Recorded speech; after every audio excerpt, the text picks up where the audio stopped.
students, we are back again with class 11th political science. In the previous lectures, we have started with the first chapter of Indian Constitution at work, that is the Constitution. I have already told you what is a constitution, why do we require a constitution, how was it made, what was the composition of the Constituent Assembly. Along with it, in the previous lecture, we have also discussed in detail about the fundamental rights that are provided to us, to the citizens, by our Indian Constitution. But here, there is one very important aspect, that in India, most of the population is illiterate. So, that illiterate population is unable to understand that what are the rights or that are provided for them as an Indian citizen. They are unable to understand their rights. As a result, many a times their rights are being violated and they don't even realize it. So to put a check upon, there are various organizations that have been working as the watchdogs against this violation of rights. Some of the organizations include the People's Union of Civil Liberties and the People's Union for Democratic Rights. So these organizations, from a lot of time, they have been working for stopping any violation of rights. For this regard only, what happened, that the government established the National Human Rights Commission in 1993, and this commission composed of a former Chief Justice of Supreme Court, a former Judge of Supreme Court, a former Chief Justice of High Court, and two other members who were well versed with the matters related to human rights. Basically, this organization was set up as a national platform for checking any violation of rights. So the functions of NHRC includes an inquiry at its own initiative. For example, if the National Commission finds that at some place the rights are being violated or they have been misuse of power to dominate some of the underprivileged or depressed classes, then the NHRC can conduct an inquiry on its own. Moreover, if a petition is presented to it by a victim who has been suffering from the rights violation, then also the NHRC can conduct an inquiry in the matter. Secondly, they visit the jails to study the condition of inmates, because whatever crime they have committed, but their basic rights cannot be denied. So to look into it, they on and off they visit the jails to study the conditions of the people residing in the jails. Then it also promotes and undertakes research in the field of human rights. How the human rights conditions can be fulfilled, how we can achieve a perfection in the level or in the giving of human rights and in securing the rights of each and every citizen. But the limitation of NHRC is that it does not have the power of prosecution. It can merely make recommendations to the government or to the higher authorities that this and this act is being done, or these problems have been coming up, and then the final action or the prosecution lies in the hands of the government. For example, the NHRC did a lot of work for the youth in Punjab who were missing for a particular period of time, or who were put into jails during the unrest that was there in Punjab, or in any riots or in any kind of tension, the people who suffered. So NHRC works for them and can give their recommendations to the government regarding a court trial or any other such situation. So this was all that the National Human Rights Commission is basically an apex organization that works for the safeguarding of the fundamental rights.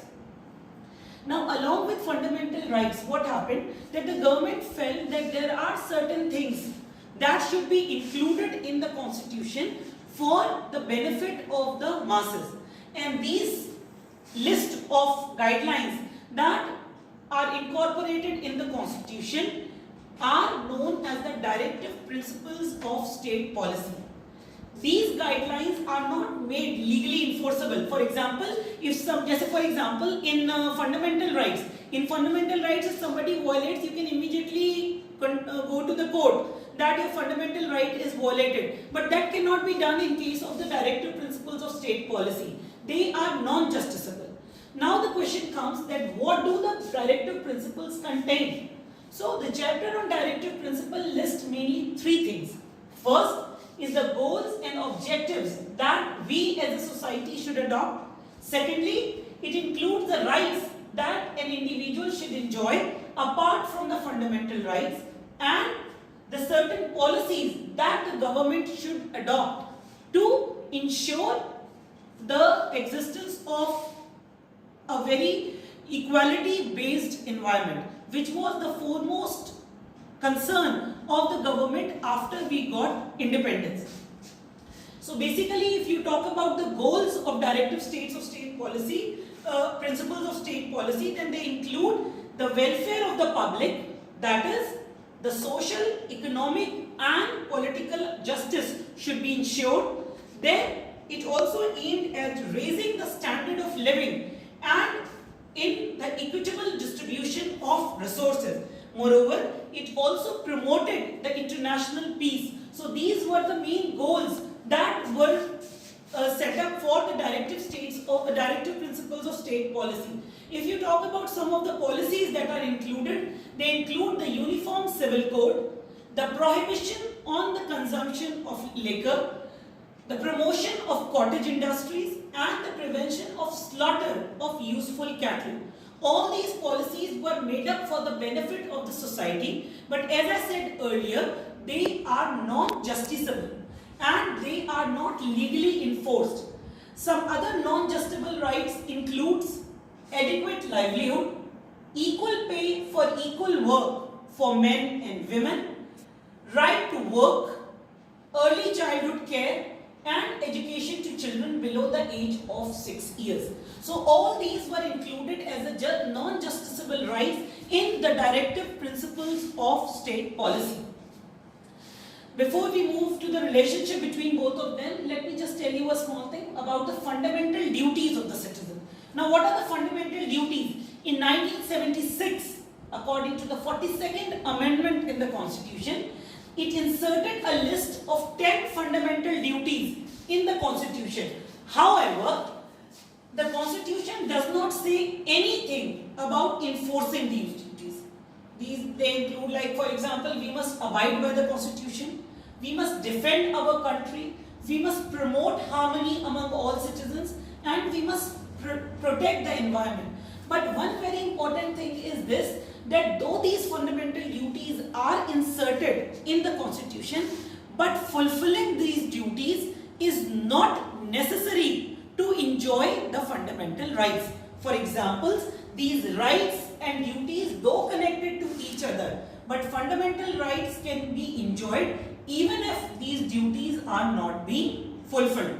Though in general sense we always say that rights and duties go hand in hand, but existence of fundamental duties, the following of fundamental duties is not a criteria for enjoying the fundamental rights, which can be enjoyed in any case. So if you talk about the relationship between the fundamental rights and directive principles, then fundamental rights restrain the government from doing certain things. For example, the government also cannot violate the fundamental rights, while the directive principles, they exhort the government to do certain things. Means the directive principles can only put up particular things and can take them further. Moreover, the fundamental rights protects the rights of the individuals, while the directive principles, they ensures the well-being of the entire society. But what happens at times, when there is a clash between the fundamental rights and the directive principles. For example, when the government intended to abolish zamindari system, then this intention of the government was conflicting with the right to property, because of course these zamindars were the rulers, were the property owners. They were the owners of these properties. So when it was suggested that zamindari system will be abolished, then automatically they immediately reached to the court saying that this is against the right to property, and a long series of debate, a legal debate was there between both the abolishing of the Midari system on one hand and the right to property on the other hand. So, but of course, the government put in that any right is not more important than the welfare of the society. Means individual welfare cannot be put above the social welfare. So what happened? That in 1973 it was decided that the right to property will not be a part of the basic structure of the constitution, and therefore Parliament has the power to abridge the right by the amendment. And in 1978, by the 44th amendment, it removed the right to property from the list of fundamental rights and converted it into a simple legal right under Article 308. And one more very important thing happened here, that there was a debate between the government and the court.